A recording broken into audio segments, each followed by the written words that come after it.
Hello hello, के बोलता हो? अरे हम प्रीति बोलतानी। प्रीति बोलतानी? अरे बहुत दिन के बाद फोन कैलू हो, बोला का समाचार? अरे एगो खुशखबरी बा। का खुशखबरी बा हो? हेलो सुनो। यार जरूर हो, सेवा करब भरपूर हो। यार जरूर हो, सेवा करब भरपूर हो। तो बोलो ओई पकी नाई, मन में शंका भइल बा। तो बोलो ओई पकी नाई, मन में शंका भइल बा। तो छठी हार में ओई होइयरौ, हमरा ननका भइल बा। तो छठी हार में ओई होइयरौ, हमरा ननका भइल बा।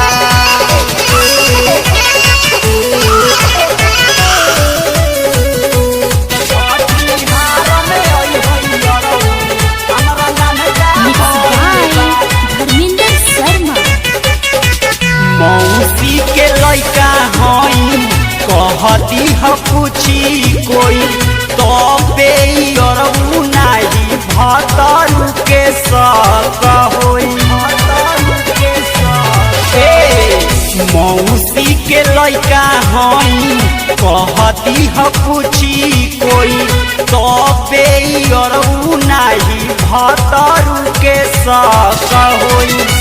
रहन तोहरे नियन एकर चंगा भइल बा।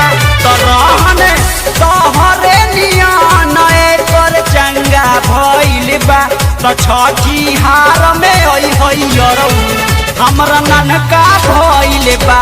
तो छठी हार में ओई होइयरौ, हमरा ननका भइल बा।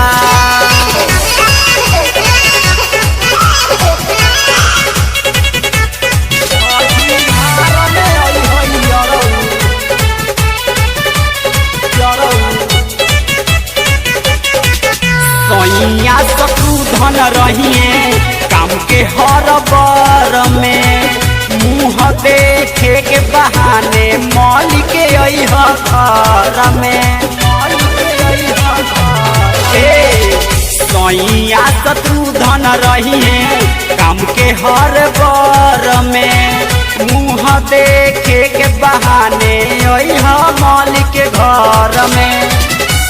धारा मेंदर सोचल हमारे मन का भइल बा। धारा मेंदर सोचल हमारे मन का भइल बा। तो छठी हार में ओई होइयरौ, हमरा ननका भइल बा। तो छठी हार में ओई होइयरौ, हमरा ननका भइल बा। तेरा रिकॉर्डिंग स्टूडियो पटेढ़ा बाजार।